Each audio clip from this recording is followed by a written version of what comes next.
ஒரு காலத்தில் இந்த உலகம் முழுவதும் இருளால் மூடப்பட்டது. அந்த இருள் வெளிச்சமில்லாத இருள் அல்ல. அது நம்பிக்கையில்லாத இருள். சூரபத்மன் என்ற அசுரன் தன் அகந்தையாலும் அதிகார வெறியாலும் 3 உலகங்களையும் துன்புறுத்தினான். தேவர்கள் நடுங்கினார்கள். மனிதர்கள் அழுதார்கள். முனிவர்கள் தவம் செய்தார்கள். இந்த உலகத்தை காப்பாற்ற யார் வருவார் என்று எல்லோரும் கேள்வி கேட்டார்கள். அப்போது அம்மை பார்வதி தேவி தவத்தில் அமர்ந்தாள். அவள் தவம் தனக்காக அல்ல, இந்த உலகத்திற்காக. அந்த தவத்தின் பலனாக 6 தீப்பொறிகள் தோன்றின.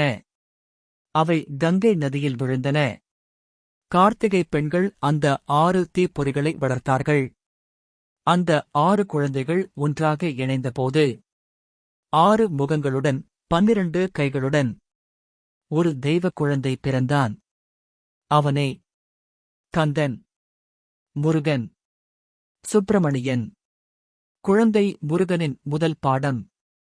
முருகன் குழந்தையாக இருந்தபோதே அவன் கண்களில் ஒரு தனிச்சுடர் இருந்தது. அது ஞானத்தின் சுடர். ஒருநாள் பிரம்மா சிருஷ்டியின் கடவுள் ஓம் என்ற பிரணவ மந்திரத்தின் பொருளை அறியாமல் நின்றார். அப்போது சிறுவனாக இருந்த முருகன் கேட்டான், ஓம் என்றால் என்ன? பிரம்மாவால் பதில் சொல்ல முடியவில்லை. அந்தக் கணம் முருகன் சொன்னான், அறிவு வயதை கேட்காது, ஞானம் பதவியை கேட்காது. அவன் தந்தை சிவனுக்கே பிரணவத்தின் உண்மைப் பொருளை விளக்கியான். பாடம்: நீ யார் என்பதல்ல முக்கியம், உனக்குள் இருக்கும் அறிவுதான் முக்கியம். போர் தொடங்குகிறது சூரபத்மனுடன். சூரபத்மன் தோற்கடிக்கப்பட வேண்டும். ஆனால் அது வெறும் உடல் பலத்தால் முடியாது. முருகன் தன் வேல் ஆயுதத்தைப் பெற்றான். அந்த வேல் கோபத்தின் ஆயுதம் அல்ல, அது ஞானத்தின் ஆயுதம். போர் தொடங்கியது. முருகன் ஒவ்வொரு அசுரனையும் வென்றான். ஆனால் சூரபத்மன், அவன் பயந்து ஒளிந்தான். மரமாக மாறினான்.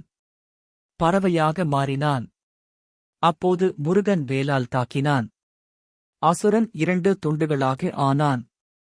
ஒன்று மயில், மற்றொன்று சேவல். முருகன் அவற்றை அழைக்கவில்லை. அவைகளை தன் வாகனமாகவும் கொடியாகவும் மாற்றினான். பாடம்: உன் எதிரியை அழைக்க வேண்டாம், அவனை உன் பலமாக மாற்று. Please like, share and subscribe our channel.